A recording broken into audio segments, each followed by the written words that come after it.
So good afternoon, guys, and welcome back to Excelsior Academy. So again, as a part of the animal tissue culture, today we will be doing cell line identification.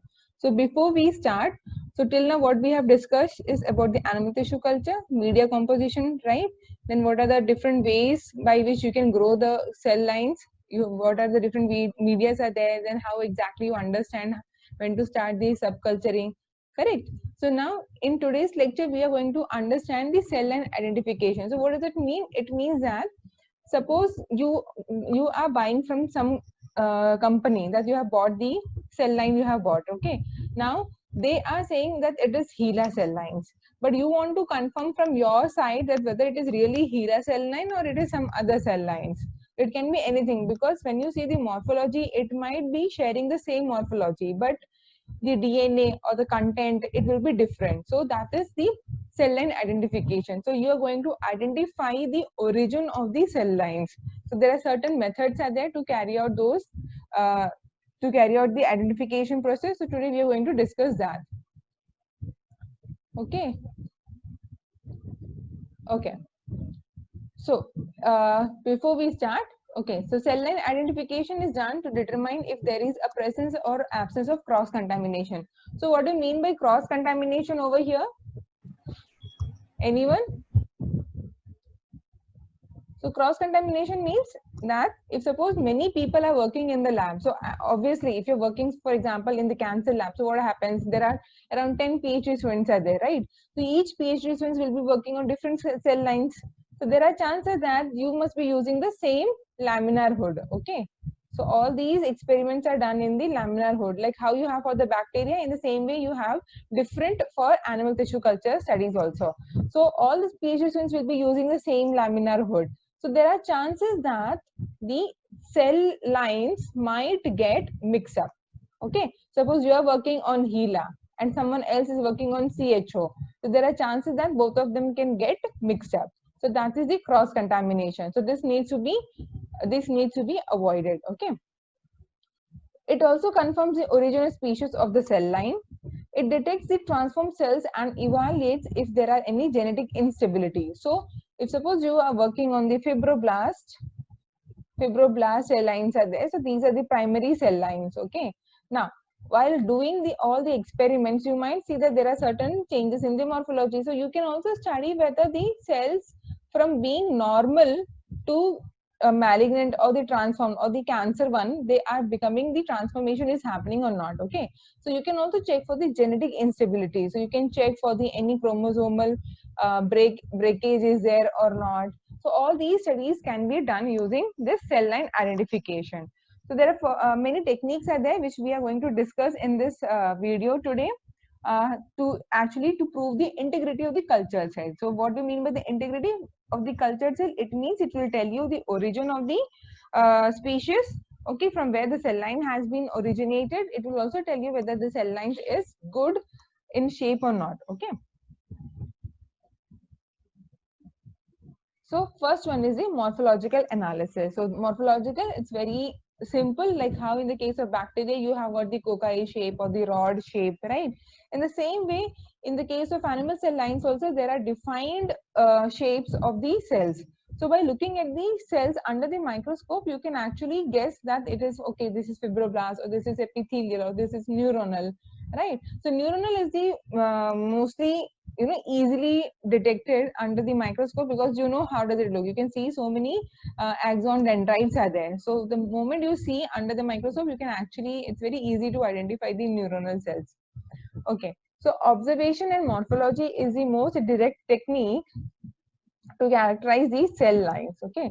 To study the size, shape, and structure of the cells can authenticate the type and origin of particular cell line.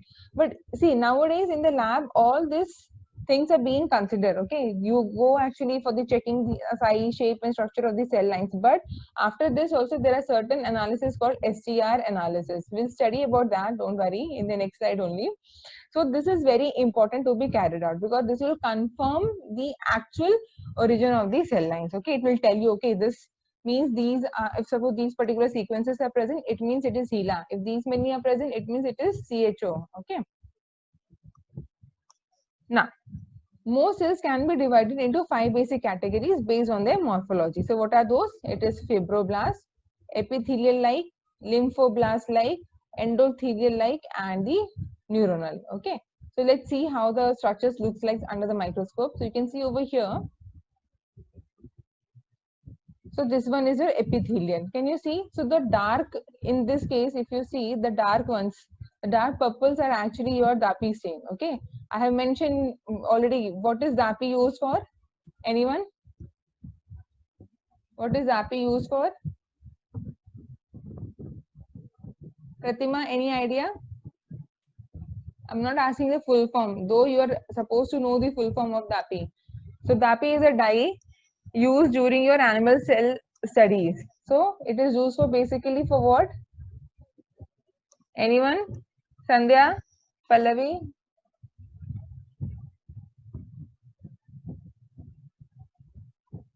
No answer. It is basically used for your nucleus staining. I have already mentioned it is for your DNA staining. Okay.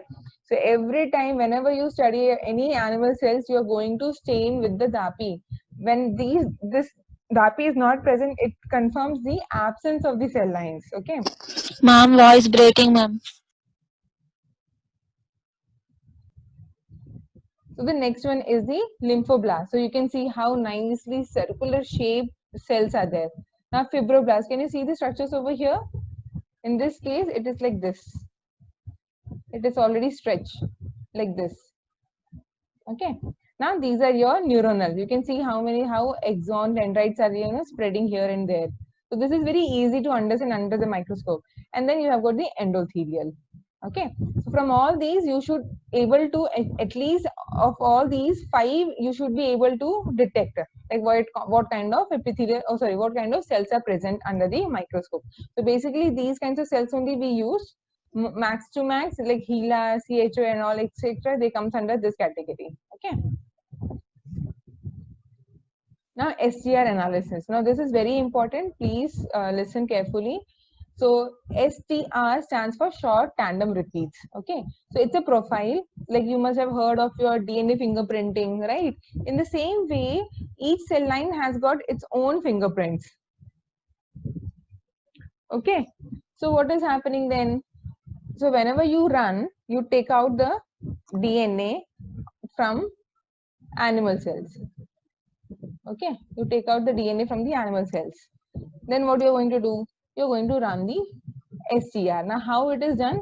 So there are specific primers which are designed in order to confirm the origin of the cell lines. Okay. So when I talk about primers, it means what? You're going to run PCR only. Now once you run the PCR and run the gel, what will happen? Certain repeats you're going to see. Okay. Those repeats are short tandem repeats, like how many times they are going to get repeated in the entire DNA of the animal cells. So if I say that there are around 7 repeats are there, okay. So the presence of 7 repeats, it means it is HeLa. This is just for example. If suppose there are 12 repeats, then I can say that this is another cell line called CHO. Okay. So I'll show you how the repeats look like. Don't worry about it. Okay. So STR is repetitive sequence elements around 3 to 7 base pairs of DNA scattered throughout the human genome. Okay. So that's why you will see that particular sequences, like it can be any sequences are there, like AU, AU, AU, AU will be there. No, so sorry, it is DNA, right? So it will be 80, 80, 80, 80, 80, 80. Okay. So we can say that around these sequences are there. So in the entire genome of the cell line, we can say that around 7 to 8 or 7 to 12 repeats are there. Okay. So by amplifying and analyzing these polymorphic loci, comparing the STR profile to the reference one, you can actually understand the origin of the biological samples. Okay. So let's check out the STR repeats. How does it look? So this is how it looks. You can see that suppose I take, there are 4 samples are there. Okay. So 4 participants means 4 different cell lines I have taken.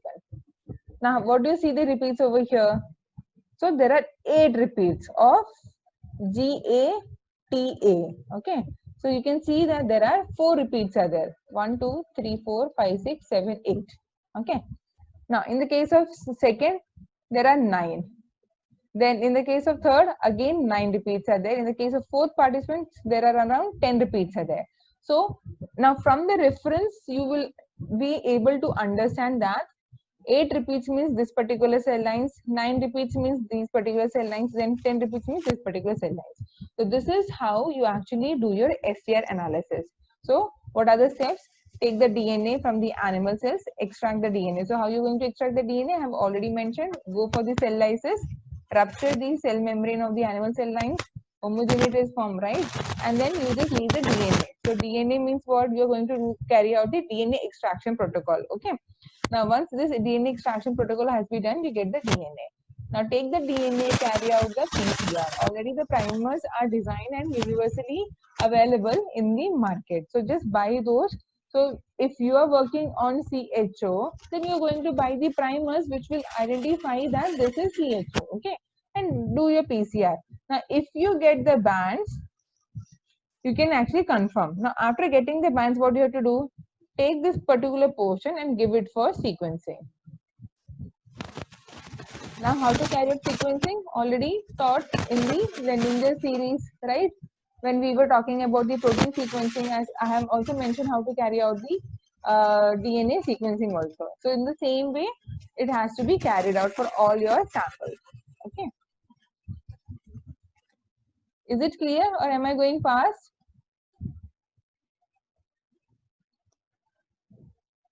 Now, next one is about the chromosomal and karyotyping. Okay. So this is done to detect the presence of genetic abnormalities within the cell. Okay. So chromosomal karyotyping. This is not true only for the cells, but also for the human case also. It means what, like, remember once I taught about the genetic compatibility. So where the couples should go for the genetic compatibility test so that they can know whether in the future their kids are going to have any genetic disorder or not, right? So in that also they go for the chromosomal karyotyping. Okay. Now in this case also, where we just want to see whether our cell lines are fully functional and proper, again we go for the karyotyping. So karyotype is the number and the appearance of chromosomes in the nucleus of the eukaryotic cells. So this is how. So you get actually such kind of images you get. Finally, you arrange them like this. Okay, so 1, 2, 3, 4, 5 based on the length of the chromosomes. And finally, you go for the checking whether any genetic abnormality, that is any breakage, duplication, inversion has happened to the chromosomes or not. So all these are being checked. So the chromosomes which are depicted in the standard format are known as the karyogram. So this is called the karyogram. So karyotyping is done to determine the species identification. So till now we were talking the species identification or the cell line identification using morphology, STR analysis and chromosomal karyotyping. Okay. Now, isoenzyme analysis. Isoenzyme analysis is based on the existence of the enzymes with similar or identical specificity. So, what does it mean? Isoenzymes means they are having the multiple enzymes having the same molecular weight, okay? So, which are present in the same species. It is used to study the pattern migration of isoenzymes present in the cell lysates. So, this can be done using the electrophoresis, okay? So, since these are enzymes, so you are going to talk about the SGS page over here. Okay, so which electrophoresis? It is SGS page. Now, examples of isoenzyme available are you can go for the aspartate aminotransferase or glucose 6-phosphate dehydrogenase. So basically, like what I remember is mainly in the lab we go for the lactate dehydrogenase and malate dehydrogenase. This is easy to carry out the isoenzyme analysis. Okay. Now, ELISA. So this I'm sure everyone knows about the ELISA. ELISA stands for enzymic immunosorbent assay. So it is very commonly used in the lab to measure the concentration of any substance or antibodies, antigens present in the solution. So if you know there are certain on the cell surface of those cell lines, there are certain proteins will be present, right? So if you add a particular dye or any particular antibody, and if you see any color reaction is there, then you can say that, okay, this is also a positive confirmative test for that particular cell line identification. Okay. In the case of ELISA also, you have got the one titer plate is there. Okay, 96 micro titer plate is there. So onto which you have got your control and you add your sample. and then you carry out the reactions. If any color is formed, it means it is a positive reaction. Okay, so usually it's a polysaccharide multi-well plate which can be achieved due to quantitative results that can be obtained. The steps of the ELISA result in a colored end products which correlates to the amount of the substance present in it. So in this way also you can actually quantify what kind of cell lines are present. Now talking about the biochemical test. So there are large number of cell lines are there and strains can be there. So they will show a difference in their biochemical activity that is based on the synthetic abilities or the metabolic pathways are there, right? So the human trophoblastic cell lines isolated from the malignant gestational choriocarcinoma of a fetal placenta. So this is one example to understand how biochemical tests are being done. Okay, so they have taken the cell lines from here and the cell lines has been shown to secrete spectrum of placental hormones, human chorionic gonadotropin, which is actually present in the female mother, placenta lactogenic, estrogen, estradiol, estrol, etc. in the culture. So all these can be detected. Okay, so depending on the cell lines. So if suppose I'm using the fetal placenta, so all these chemical tests will be carried out to confirm the presence of these hormones and these lactogenic, estrogen, all etc. So if all these are positive, if it is coming, then I can confirm that yes, the given cell line is belonging to the malignant gestational choriocarcinoma of the fetal placenta. Okay. Now, so they are done in use for the identification of cells based on the difference in the biochemical activities. So these biochemical activities can be about carbohydrate, protein, lipid, hormones, metabolism, etc. So they all help in identifying the biochemical test. Now, till now we were talking about the cell line identification. This is about something about the contamination happening to your cell lines. So it depends on how well and how good you know the lab practices. Okay, so if you're very careless and not using or not wiping your hands with the alcohol in between, what will happen? There are chances that there will be certain microbial contaminations. It can also come because when you are working in the animal tissue culture hood, you are talking to your friends. So from your mouth also the bacteria can go into the culture medium and affecting the growth of the cell lines. Okay. Okay, so these tests are suitable for the detection of most microorganisms that would act as the contaminants in most of the cell lines and culture fluids. The common examples are bacteria, fungi, mycoplasma, and viruses. So viruses you can't see, but if you see any ruptured cells are there, then you can say that there is a virus contamination. Mycoplasma can be detected using the host 332 or 600 certain dyes are there. You can use that in order to confirm the presence of the mycoplasma. Bacteria and fungi, it is visually can be seen in the microscope. Okay. So the following tests can be carried out. For example, the microbial environmental aseptic monitoring, container integrity testing, pre-sterilization, media filtering, all these can be done in order to prevent the contamination caused by the microbes. And I'll tell you one more thing very important over here. Once the culture gets contaminated with the bacteria, it is not that easy to remove the bacteria. So what is the ultimate step? People actually, most of the researchers, what they do is they discard the entire batch of the cell lines because once the bacteria comes, it is difficult to remove. So what you can do is either use antibiotics in your media to prevent the growth of the bacteria, or be very careful when you're dealing with the animal tissue culture. Okay, so there are quite number of cell lines being developed and there is a high risk of intra-species cross-contamination. So this is what I was talking about before, that there are chances that 2 or 3 cell lines will get mixed up. So this can be, so there are certain tests what we have just discussed now, and the other tests are GIMSA binding, tissue-specific antigen, cell type specific markers. So all these can be done in order to just understand that there are that the 2 different species or 2 different cell lines have been mixed up. Now, talking about the lab practices, this is very important. So this is the steps which you can actually follow when you're actually going to do your animal tissue culture. So what is the first step? you need to start the laminar flow for 20 minutes before start. So what is happening over there that time? So UV rays are being kept on. So all the bacteria which are present on the laminar hood will be killed. Then again wipe all the bottles or the pipettes, your hands, gloves, everything with the 70% ethanol. Use the Bunsen flame. So what is happening? You're keeping inside. Ma'am, what's the previous? I should take the this slide, this one. Previous one. Again, this one. This one. Okay, so Yes, ma'am.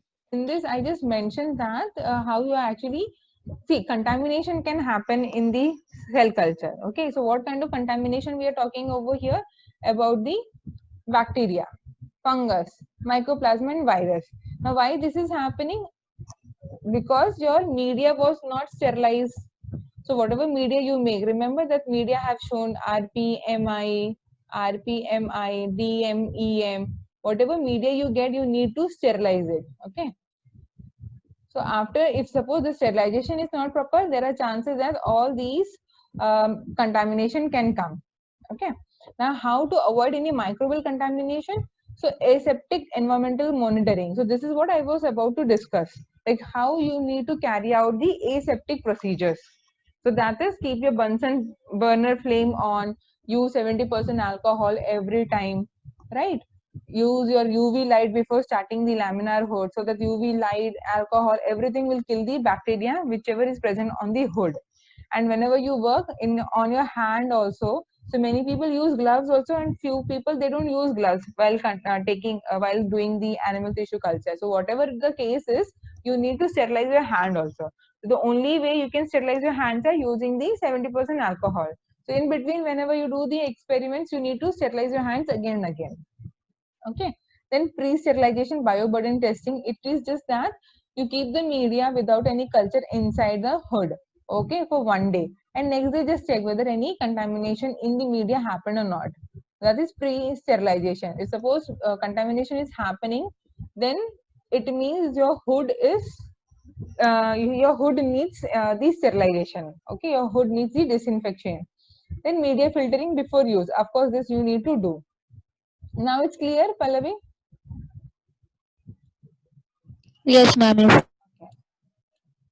So I was talking about the aseptic condition. So what does it mean? So you need to start the laminar flow 20 minutes before. It means UV light, you're going to keep it on.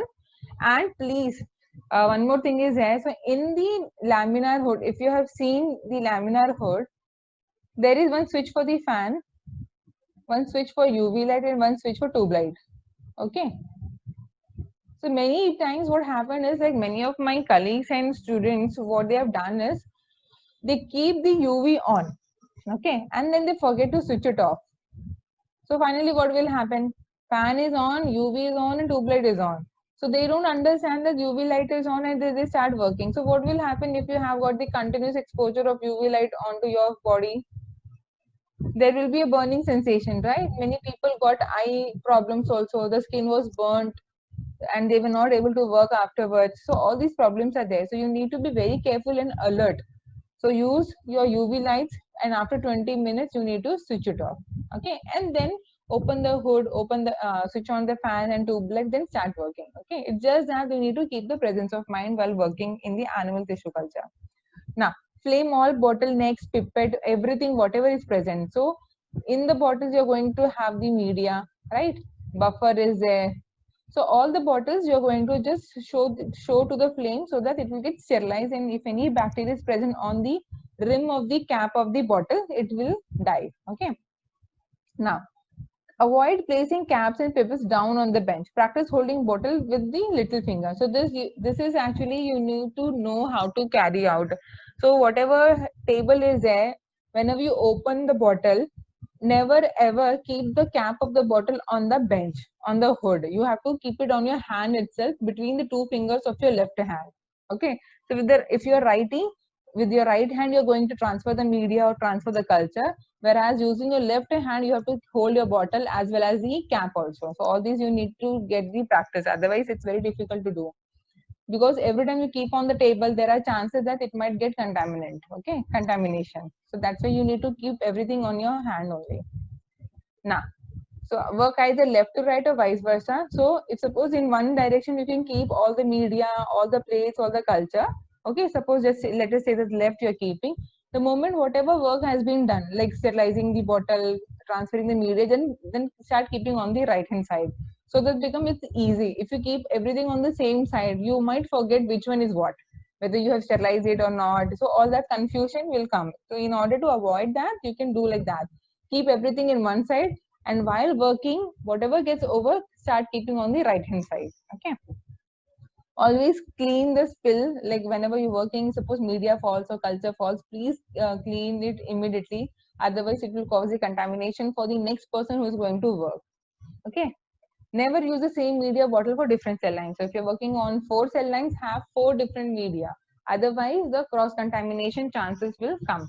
Now, if caps are dropped or bottles are touched unconditionally, replace them with the new ones. So this is and all you know, right?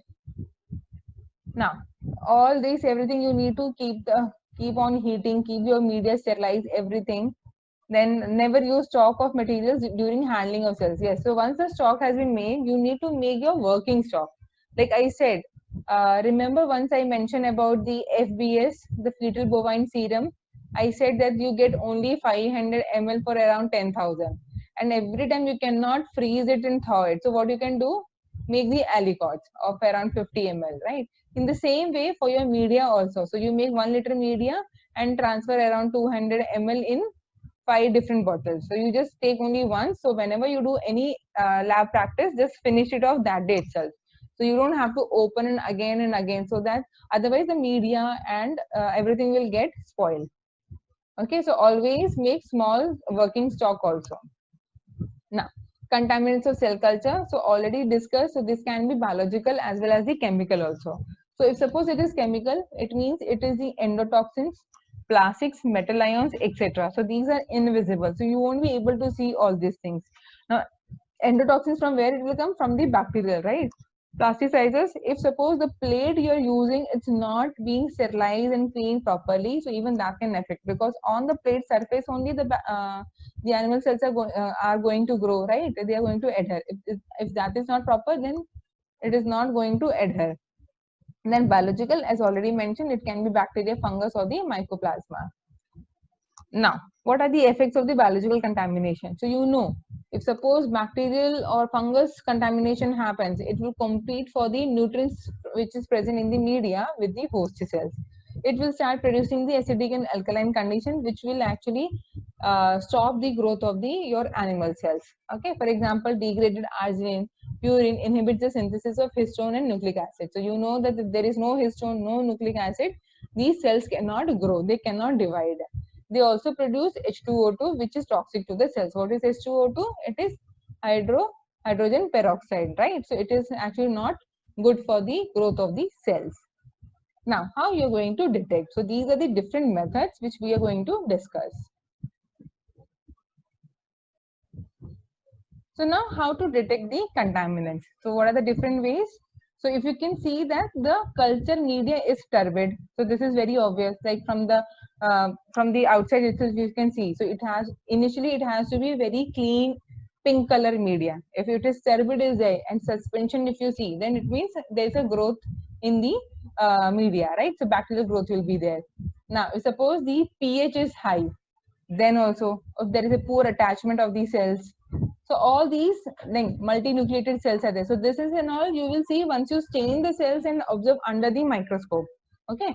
So all these and cell lysis. If cell lysis is there, it means what? Again, there is a virus contamination is there. So all this will tell you that contamination is happening in the culture cells. Now, yeast, bacteria, and fungus usually show visible effects. So actually, under the microscope itself, you can see along with the animal cell lines whether the bacteria or yeast is present. It's very clear. I have one video, so I will show that video to you guys. Then mycoplasma is there. It can be detected using DNA staining. Okay, so that is okay. This is the dye. Okay, it's not the 330. It is 33258 dye. Okay, host 33258 dye you are going to use for the mycoplasma. So once you stain, you can see that instead of having beautiful cell lines of animals, you will have a circular ones. Okay, small, many circular ones will be there inside the cell. inside the animal cells, okay, I'll show once again. If suppose these are your animal cell lines, inside this you will see circular, some color will be there. Okay, so this is means some mycoplasma contamination is there. Okay, the other method is to detect mycoplasma using the enzyme immunoassay and PCR amplification. So all these are very big procedures are there. According to me, this is the best one, because they stain the cells and then observe under the fluorescent microscope, you can see that the mycoplasma contamination is there. Okay, and the best and the oldest way to eliminate contamination is to discard the infected cell lines directly. This is what I was telling. So you cannot actually remove the cell, remove the bacterial contamination. So what you do is the entire batch of that particular test or the experiment will be discarded. And believe me, it's not a happy thing. You feel very sad because your animal cell lines take so much of time to grow. Okay, more than 24 hours it takes time to grow, to adhere the media, FBS, everything is very costly. And when you do all these experiments, it's not like 1 or 2 plates you're using. Maximum 30 to 40 plates you are using to culture your cell lines, right? Just imagine they are getting contaminated with the bacteria. So entire your 1 month job is gone. So that's why you need to be very careful while doing all these animal experiments. Okay, so this is a video, please watch it. And this is, in this you can see how nicely along with the animal cell lines the bacteria is also present. Watch the video. Now can you see the bacteria is moving? See the circular ones over there, these are the bacteria.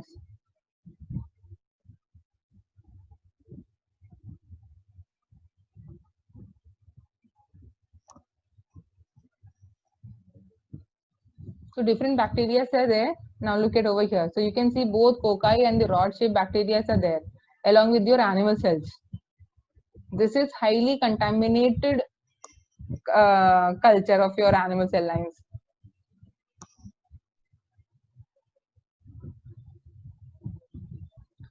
So the video I have taken from the append of the company. See over here again. So even if it is harmless, but still it is contaminating the media, right? So it is not good for your animal cell line studies. Now to understand what is present, you need to have the very clear recognition of the cell lines, like the size, shape, the movement, if there is a difference in the pH, all these are required in order to understand. See how badly this has been contaminated with the bacteria, right? So this is the company actually, Appendoff. From there I have taken this video. Okay. So this is same thing, same figure I have taken. So these are your cell lines, and you can see the rod-shaped bacteria are there. So what is the first step you're going to do? Discard the entire batch. Okay. Now this is how the mycoplasma contamination looks like. Can you see, instead of beautiful animal cell lines shapes like either polygonal or epithelial like or fibroblast like, you can see so many dots are there. If you see such kind of fluorescent image, it's very clear that it is mycoplasma contamination. So again, what is the next step? Discard the entire batch. Okay. Okay, so that was all about the cell line identification. Any doubts from this topic?